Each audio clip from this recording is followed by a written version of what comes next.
functional aging and is always looking for ways to improve her knowledge and training skills. Jason and Jackie have 3 grown sons, 2 grandchildren, and enjoy traveling, reading, working, puzzles, and supporting dog rescue. That's an awesome one. So with that, no further ado, Jackie, it's all yours. And I guess we need to share your slides. Let me get to that. Dealing with my computer a little bit today. Give me a second.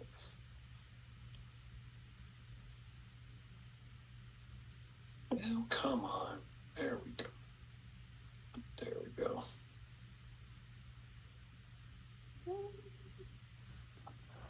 All right, everybody. Can you, I got to stop sharing. Okay, now, I'll let you share. All right. Can you see that yet? No? I can see it. Can everybody see it? Yep. Good deal. Okay, everybody. Hey, Gary, it's good to see you. All right. As Bill said, my name is Jackie Bachmeier, and my husband Jason and I founded Evolution Fitness in the late fall of 2016, when I really thought I knew what it was like to have a fitness business. And I didn't know diddly then. Sure learned a few things along the way. And really what I've learned in talking to people, you guys, is what does aging mean to you? And as Bill said, like, it's kind of crazy because when we get to 50 and older, we don't really know what label to attach, right? So if you think about what aging means to you and what your perception of aging means, just kind of make a note, because I may hopefully change how you think about that.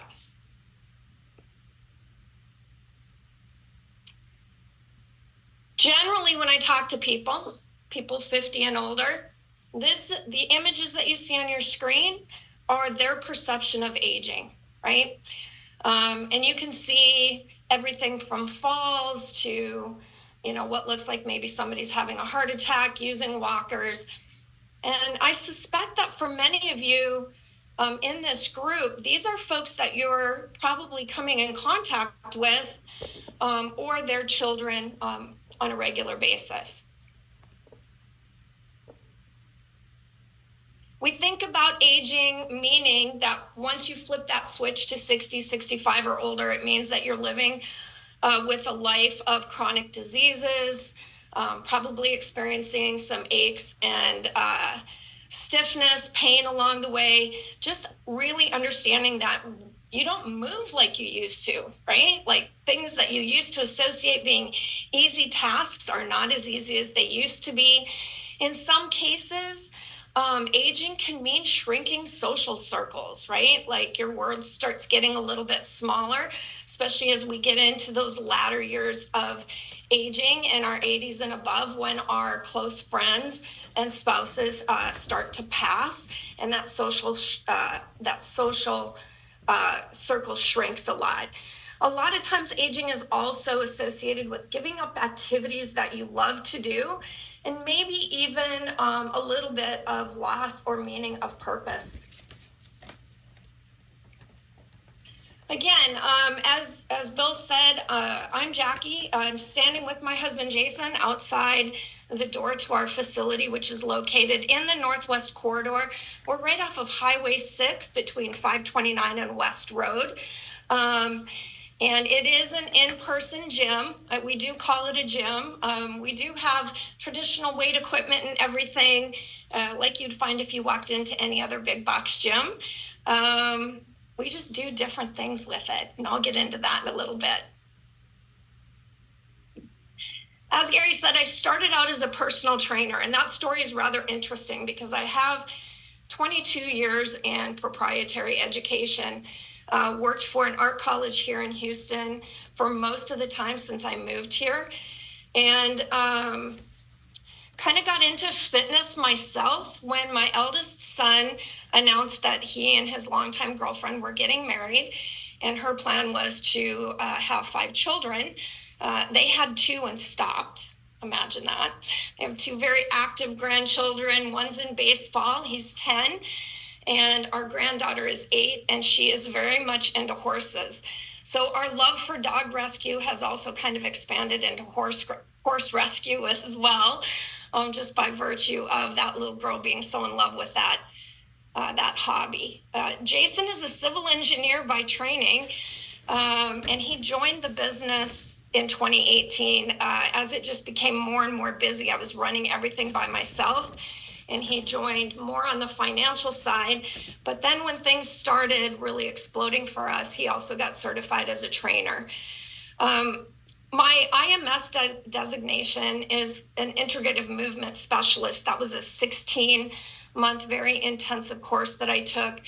I learned from a functional chiropractor and manual therapist. It was very intensive in anatomy. And when we get anatomy, very basic anatomy as personal trainers, when we took the designation of functional aging specialist, I liken that to kind of getting your bachelor's degree in training.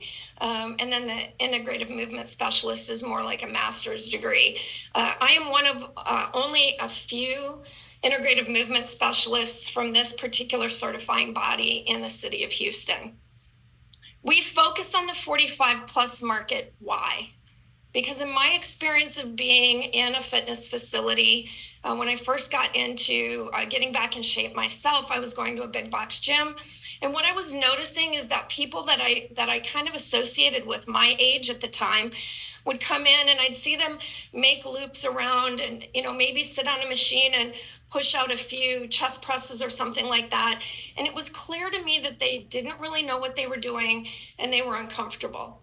The second piece that came along with that for me is I signed up for personal training at one of those gyms, and I got every 16, 17, 18, 20-year-old that was looking to become a trainer to an athlete. And that is not the bulk of the people that are going into gyms, okay? If you walk in, there's a lot of people in their 40s and 50s that know that they need to be doing something, but there's a fear factor there. And so based on my own experience, I felt like there was really a need in the community for a space that was very centered on the 45 plus population. And then there you can see there just some of my other education background. Let's look at the definition for a second and the meat and potatoes of why I'm presenting to you today. When we look at ageism directly from the internet, discrimination against older people because of negative and inaccurate stereotypes. And I believe that it is so ingrained in our culture that we don't even often know that we're being ageist, okay? We look at all of these other things, sexist and all of that kind of thing, and sometimes we don't even recognize ageism within ourselves. But what if aging was this beautiful woman here? This woman's name is Julia the Hurricane Hawkins. You heard it right. I said hurricane. She passed away in October of 2024 in Baton Rouge, Louisiana, which was her hometown, at 108 years old. This particular photograph was taken when Julia was running a 100-yard dash. If you can believe it. I'm sorry, not the 100, the 50. She was running the 50-yard dash in 2019 at the National Senior Games that year was being held in Albuquerque, New Mexico. Pretty cool stuff. What if aging looked more like this photo of these young swimmers? Ed at 92, John at 93, Betty at 89, and Joanne at 86. And if you recognize the guy in the middle, that is Olympic gold medalist Rowdy Gaines. And he's standing with this group of swimmers after they set a record-setting relay in a swim meet that Rowdy helps produce every year. These two beautiful ladies are actually clients here. You see Glenna in the turquoise shirt and Shirley, who both lost their husbands in a close proximity. They did not know each other at all until they came to train at Evolution Fitness and Wellness. And they have become the best of friends. They travel together, they spend holidays and birthdays together. And they train together up until just recently. Glenna moved from the Cypress area out to Magnolia. So they're not as close in proximity, but they still see each other and spend time with each other every day. And at the time that I took this picture, that was 2 years ago, Shirley was 66 and Glenna 75. And they do not stop. Those girls do not stop. Listen, when we talk about aging, just some stats to share with you guys, okay? Falls in people over the age of 65. You may have experienced a fall yourself. You may have a relative or a close friend that's experienced a fall. It's 1 in 4 over the age of 65. Metabolic diseases in people, older populations is 1 in 3. Cardiovascular disease, 1 in 2 in people over the age of 50. Any guesses why? Any guesses? Well, with the metabolic issue, I would imagine that relates to the cardiovascular issue. I don't know. Yeah, it's mainly because we stop moving, right? We get more and more sedentary, and we're just not doing the activities. And then, you take in this last few years in 2019 when the pandemic hit and things like that, it made people even more sedentary. Some people got active, more people got sedentary. So if we look at this chart that I'm displaying right now, what you're looking at here is the health span, dependence, and independence. So we don't just start falling because we turn 65, you guys, okay? We start falling at 65 and older because we are losing muscle mass from inactivity. And I'm going to talk a little bit more about that in just a minute. But essentially what you're seeing in this graph is the dotted line between dependence and independence. So for those of you that might be working in senior assisted living places, a lot of people end up there because they are no longer able to do their activities of daily living on their own, right? So simple tasks like getting out of bed and getting dressed, feeding themselves, transferring, those types of activities have now become something that put them in more of a risk category than a safe category. But it doesn't have to be that way, okay? You can see in the graph the difference between people that are sedentary versus people that take on some type of exercise activity on a daily basis and on a continual basis, okay? Now, we all age differently, all right? But our lifestyle and interventions can make a big difference. The truth is that graying hair and diminishing eyesight are totally a given, but things like sarcopenia and cardiovascular decline can be reversed. The picture that you're seeing there is the eldest client that we've trained, and this was at her 100th birthday. She's now moving into 102 in August. And the picture of the young man next to her is actually my son, Garrett. So for the first time in history, what we're seeing is that people, according to the census, people that are over the age of 65 are going to outnumber the people, the younger population under 18. And what does that mean? We already know that we have a very taxed system in supporting senior health and wellness, right? More and more people having joint replacements and not recovering, more and more people needing senior care, memory care, and those types of things. And we are being pushed to the limit right now. So if that population continues, that growth and aging where people are not strong and healthy and looking more at their health span in relationship to their lifespan, we're going to have a massive problem here in the US. It's going to be a burden, right? So what does it take to have a long, healthy lifespan? Well, it requires 3 things, okay? You have to have muscle mass, you have to have a strong heart, and you have to have strong relationships. It's just that simple. Health span is within your control if you eat right, prioritize your sleep, hydrate, and manage your stress. And exercise, okay? And some of that exercise should be hard.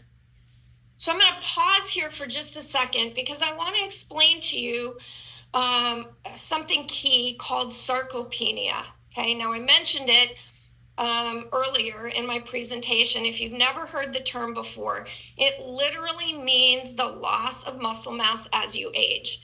So the vast majority of us will peak somewhere in our third decade, in our 30s. Okay. Some of us a little faster, some of us a little slower. And then what happens is we lose somewhere between 3 to 8% of our lean muscle mass every decade after our peak in our 30s. Okay, that's just a natural age-related loss of lean muscle. So it's literally not that the door got heavier that you're trying to pull open, or that the water jug got heavier. Okay, it's the same weight. What's changing is our lean muscle mass and our ability to continue picking up things and doing things that we need to do. Where Evolution Fitness and Wellness, and where I'm passionate, is trying to help educate people that exercise isn't just about managing body composition. And while that is extremely important, because obesity is on the rise, type 2 diabetes is on the rise, as you saw from my earlier statistic, cardiovascular disease is on the rise. But these things can be managed when we are doing a good exercise program. And I am not talking about an exercise program where you walk into a gym and you're basically doing some kind of tap dance or Zumba. You have to have resistance training in that program in order to help you continue to fight off the effects of sarcopenia and to manage your bone mass, okay? So walking is amazing. It's an amazing start for most people to get into fitness, okay? We need to walk. But we also need to have that loaded resistance pattern at least 3 or 4 times a week. And you guys, get this, it can be in as little as 20 to 30 minutes a session. Okay, so we no longer need these crazy days where you're racking out hours and hours in the gym lifting weights. It doesn't need to be that. It can be as simple as a very effective 20 to 30 minute routine. Okay. We have to lift heavy stuff. So in this picture, this is actually a good friend of mine, Dr. Evan Osar. And I pulled this picture because I needed to be able to show clients how they're supposed to be picking up the heavy items from the floor. And so he took this picture of him picking up his big water bottle from outside of his apartment. Dr. Osar is 57 years old. As you can see, he's in amazing shape himself. And so when we're talking to our clients here in the gym, when we're working with them, that idea of lifting heavy stuff is kind of scary for some people, especially if they don't have a background in working out. If it's new to them, they just know they have to try something and come into the gym and they look at dumbbells marked on the rack and it says 15, 20 pounds. They'll go and grab a 5-pound weight. I'm like, no. Think about all the things in your house that you're lifting that are 5 pounds. Okay? Think about that. Your body is very, very adaptable. So if all you lift is 5 pounds, 5 pounds, 5 pounds, your body is adapted to that. That muscle mass is not growing. That bone mass is not growing. It's kind of sitting idle. So we have to have some confidence that we can pick up and move heavier things so that we can stay strong.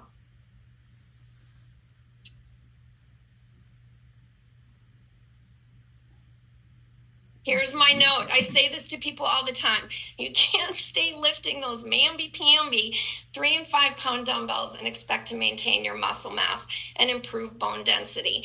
And I just want to backtrack for just a second and say to you, the statistic where 1 in 4 folks over the age of 65 experience a fall, okay, oftentimes that fall for frail older adults means a broken hip, okay? The statistic then floats from a broken hip in a frail individual to probably passing away within 1 to 2 years as a result of the inactivity, because they're never strong enough to really fully recover from that hip fracture. Now, I am not going to pretend to anybody that by doing exercise, you're never going to fall. That's actually not the point. The point is that when we're doing resistance training, we can build that strong muscle tissue and that joint tissue around the joint to help preserve it, so that in the the future where an accident could lead to a fall, we can all have that opportunity to trip and fall, that when you're training, you've created enough stability and enough structure around that joint that maybe it just turns out to be a bad bruise and not a crazy break, okay?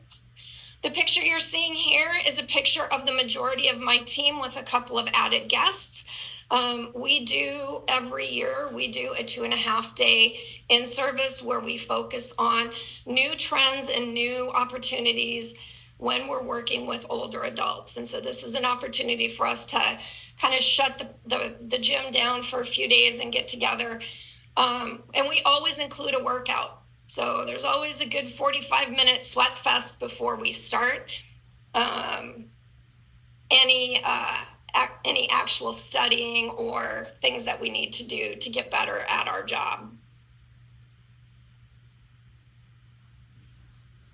In the beginning, I asked you to think about what aging meant to you. And I want to tell you that I believe that vitality is the most underrated benefit of muscle mass, okay? Because when you have vitality in your life, it means that you're not just, looking younger is great, but being able to live a life of intensity, freedom, and enthusiasm is completely priceless. My father-in-law was a pretty physical guy for a long time. He got sick, kind of started to decline. You just could not convince him to do any physical therapy. The home PTs would come. He just didn't want to do it. Jason went up for 12 weeks, tried to get him involved in an exercise routine. He just didn't have it. And because my mother-in-law could no longer take care of him, we ended up putting him in a nursing facility. And he cried when he called to tell us that they had made that decision, that he wouldn't be coming home. He cried because for him, it was like, what is my life now when I'm restricted in my movement and what I can do? That loss of freedom of being able to get into his pickup truck and drive down to the corner store and have coffee with his friends is completely gone. So, living that life of vitality and making sure that you can do all the things that you need, want, and love to do for as long as possible, in my opinion, that's priceless. Why do people choose to work with us? I've alluded to this a little bit before because of the special focus that we have on training older adults. We understand how to work with people who have had joint replacements or injuries or have been sedentary for a very long time. I have a lot of folks that were athletes in college. Life gets in the way. We get busy with our careers. I can certainly attest to that. It's what took me off track. But I can tell you, as I'm dialing into 60 in July, I've taken horseback riding up again so that I can spend time with my girl. My entire fitness drive was so that I could do all the things that I want to do and create memories with my grandkids, okay? But I'll tell you, the bonus side for me staying fit is not just the memories that I'm creating with my grandkids, but it's also the level of, I don't know what word to use. I'm kind of lost for the word right now. My kids do not worry about Jason and me, right? When your family knows that you're strong and independent, and you can do the day-to-day things, they don't worry as much. There's a deep level of happiness for your whole family when you're strong and independent, okay? This is Bonnie. Bonnie and her husband, Tom, have been training with us for about 3.5 years. Bonnie has had years and years of training with a trainer one-on-one. When she came to us, she said, I'm used to working out for 45 minutes to an hour with my old trainer. I didn't think that the 30-minute sessions that you guys offered were going to be enough. She said, I can totally tell you it is enough. It is plenty. And she will tell you, she and Tom will tell you, they literally schedule their workouts. They come Monday, Wednesdays, and Fridays at a specific session, and nothing gets in the way of that. All their other appointments and commitments are scheduled around their training sessions. We work on 6 domains of physical function at the gym. And I'll show you that graph in just a second, but I just wanted to share more pictures with you. This is actually inside my facility. What you'll notice is that there's dumbbells, there's steps, there's kettlebells, there's bands, there's no machines, okay? The reason that we don't use machines at EFW is because life is about balance and stability as well as strength, okay? When you go into a regular facility, and I'm not going to say that there's not a purpose for machines at the traditional gyms, there certainly is. But when you go in and you're doing really heavy, what I equate to the Arnold Schwarzenegger bodybuilding days of just building big, strong, beefy muscle, you need a machine to be able to stabilize and hold so you can move that load. But here, when we're talking about functional fitness, that functional fitness is tied to the things that you're doing in everyday life, right? Which is pushing, pulling, squatting, hinging, picking things up from the floor, moving things in rotation, those types of things. You don't need 70, 80, 90, 100 pounds to work on those things. You actually need weights anywhere between 10 and 30 pounds, depending on the person, to build that strength and maintain that strength and stay functionally moving. So we don't use traditional weight machines here. It's your body moving load in different directions. EFW is very special because we expand social connections as well. We do parties and social gatherings within our community. Most of the time it's our members that are coming, but sometimes they bring friends along. We do movie nights. The middle picture is an ornament exchange we had after the holiday movie. We do that every year. We've had game nights and potlucks and all of that kind of thing. We've even gone a couple of times and done 5K walks in other cities. We have a boys club here. What traditionally happens is the wife will start, and then I'll just use the term henpeck because that's what they call it. They have henpecked that husband enough that they get him going.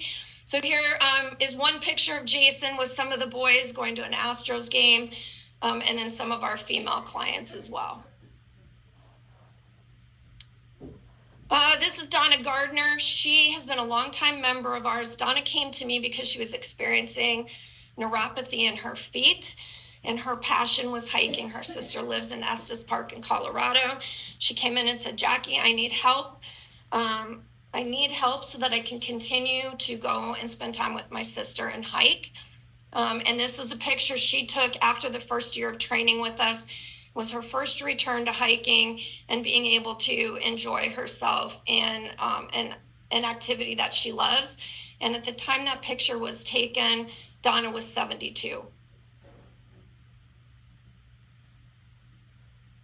I'm not going to play this little video for you, but what I'll do, if it's okay with you, Bill, is I'll send this presentation out to you guys with the video. Sometimes the bandwidth in my gym makes it spotty, and it's just easier for me to share the video and let you guys play it. But if you do not follow a company out of Winter Park, Florida called Growing Boulder, I would encourage you to go out and look them up. Mark Middleton is a former journalist, and he left the big corporate media and started his own media company because he couldn't convince them that the market they needed to be marketing to was the boomers, right? Like that's where all the assets were held, and they were trying to bring in 20 and 30-year-olds. And when he finally was just so frustrated with it, he said, you guys can keep doing what you're doing. I'm going to open up my own company. And he has made an amazing second career of being able to help people understand that growing older means you can do it with passion and still enjoy a lot of activities along the way. Oh, maybe it will play.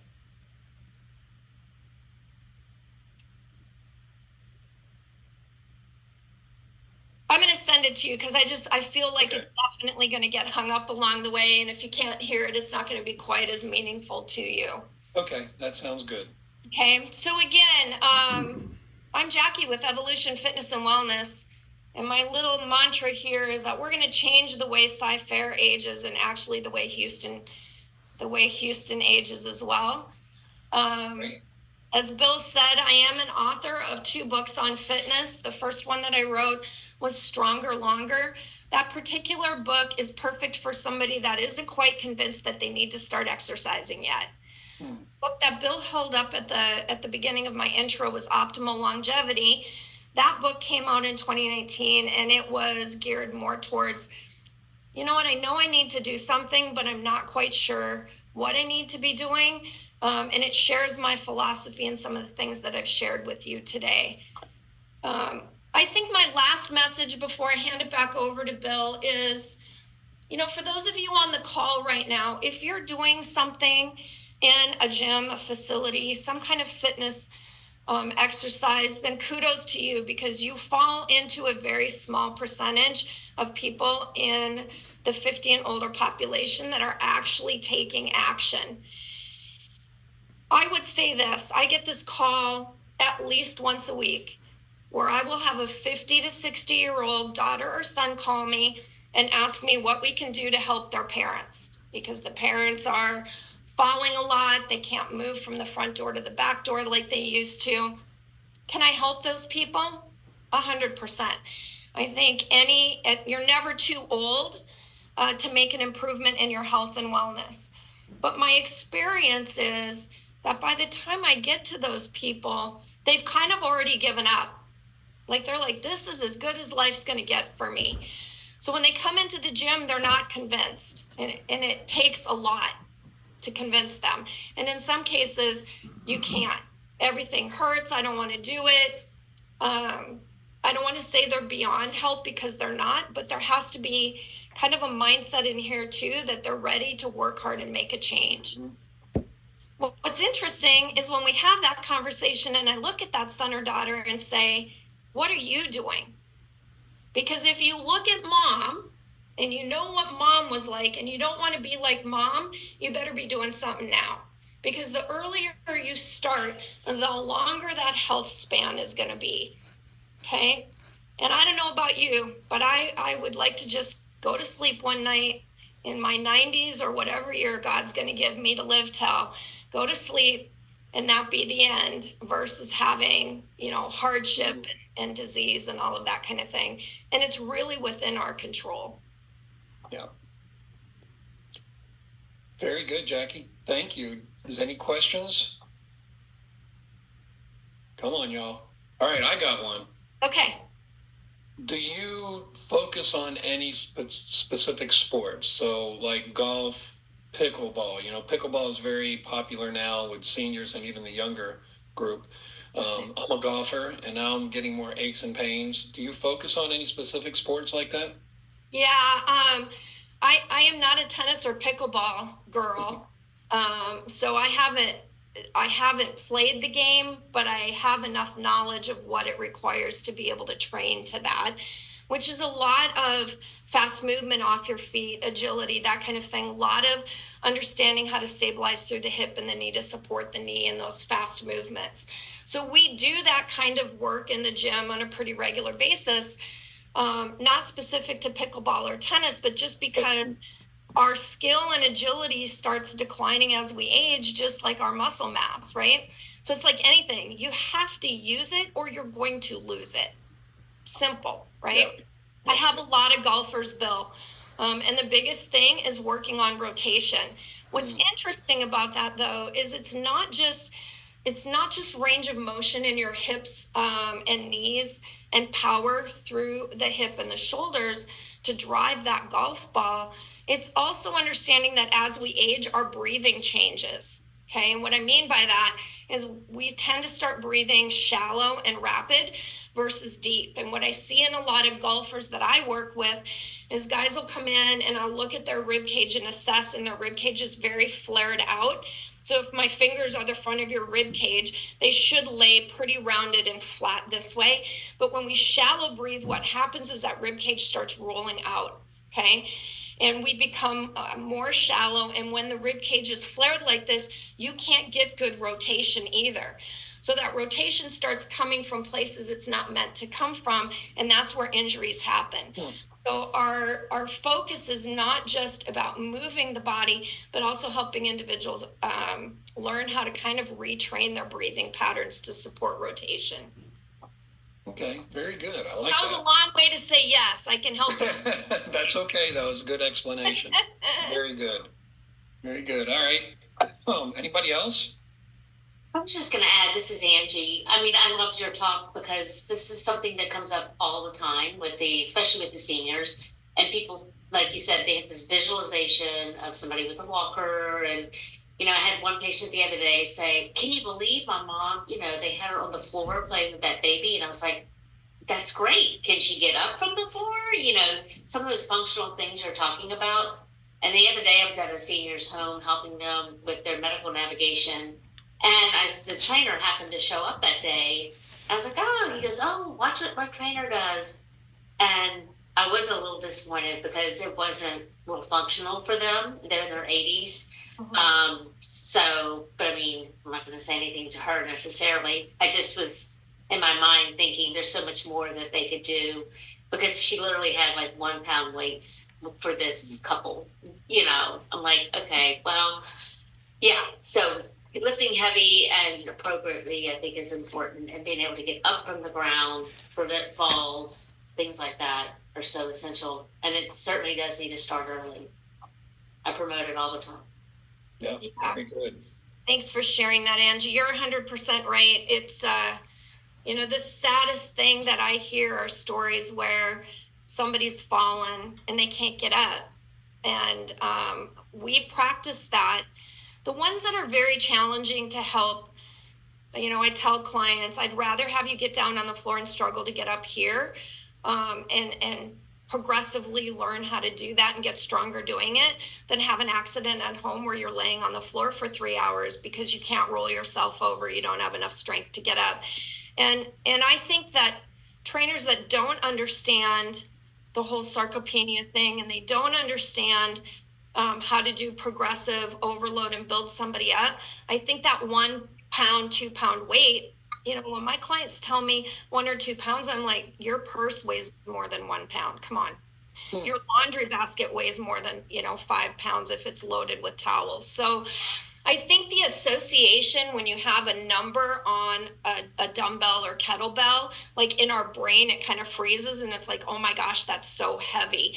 But when you equate that to what you're lifting at home on a daily basis, and if you can do that, if you can pick up a small bag of cat litter at 80, then you can pick up a 10-pound dumbbell and challenge yourself. I just think people are scared, and that's why, having somebody that understands how to work with those folks can probably be a better mix. And we do it. I mean, I've got clients. I have a virtual group that I run every Monday, Wednesday, and Friday. My 76-year-old aunt, who has MS and is a breast cancer survivor, joins from Bismarck, North Dakota, 3 days a week. My mother-in-law, who's in her 80s, joins. We've got clients here that join as well. And they're doing it. Excellent. Well, and I think that's a great segue into, you said you have virtual classes. I was going to ask if you, if I have to show up to your gym, or are there opportunities not to show up at the gym? There are opportunities to train virtually with us, Gary. What I found here's the interesting thing, and I don't want to take too much more of your time, but Jason and I have been talking about, we're an independent facility I created. So I was looking at adding a couple of more locations because I just know there's such a need. The problem is finding trainers. When COVID hit and shut us down, and we had to go to virtual, I was like, yes, we can, we don't have to have the overhead. Like, we can virtually train and really blow things up. But what I found from the social aspect is that people couldn't wait to get back into the facility. Like, they were just zoomed out, right? So I do have a handful of people, like at 7:15 in the morning, we train virtual, and 10. I will also tell you guys, I am looking at expanding a second location in the Cypress area, possibly Katy in the next couple of years. But, you know, if you're willing to put a little bit of investment into some bands and some very basic equipment, we can give you a very effective workout virtually. Right. Yeah, I was going to ask that same thing. So Gary hit me to it. But when you said virtual, that's a great idea. Yeah. Well, again, excuse me. Thank you, Jackie, for that presentation. It was very, very informative, and I will be over to visit soon because you're not too far from me. I think it's funny you mentioned the virtual. Normally on our meetings when during COVID, we were meeting virtually for about a year and a half, 2 years. Yeah. But since then, we've been meeting live, and this meeting, our all chapter meeting, usually gets 25, 30, 35 visitors and or attendance. So it's kind of interesting. Maybe people just didn't want to, not as many folks wanted to go back to virtual for today. Well, it's okay. But we did this for everybody's safety, so that's what we had to do. Yeah. Thank you again, Jackie. Appreciate it. Thank you. It was nice to meet all of you guys. I really appreciate it. And if I can answer questions, yeah. I've got my contact info. You guys can just reach out. I'm happy to share. I do give referrals, and I've got colleagues in other states that run facilities that are similar to mine as well. So I can make some referrals out if you've got friends or family in an outlying area from Houston that don't want to do virtual, but that need a little bit more one-on-one in person.